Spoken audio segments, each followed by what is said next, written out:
নমস্কার বন্ধুরা, মালা রান্না বান্নার পক্ষ থেকে আপনাদেরকে শারদীয় দুর্গাপূজার শুভেচ্ছা জানাই। নমস্কার। আপনারা কে কোথায় আছেন? আশা করি ভালোই আছেন, আমিও ভালোই আছি।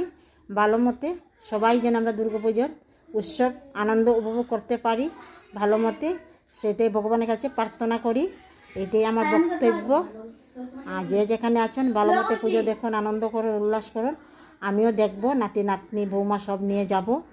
আর রান্না মানে ষষ্ঠীর দিন থেকে আমি আর রান্নার ভিডিওটা দিতে পারবো করে মনে হচ্ছে না। আমি ওখানে যাওয়ার আছে, চলে যাব, তাই দিতে পারবো না। আর পুজোর পরে দশমীর পরে আমার আর ভিডিও হবে, এর ভিতরে আমি পারবো না। যদি পারি চেষ্টা করব, তবে আমি ভিডিও দেব, না হলে আর পুজোর পরে দেব। এখন দুর্গাপুজো নিয়ে সবাই ব্যস্ত, আমিও ব্যস্ত। নমস্কার, বাই বাই, টাটা।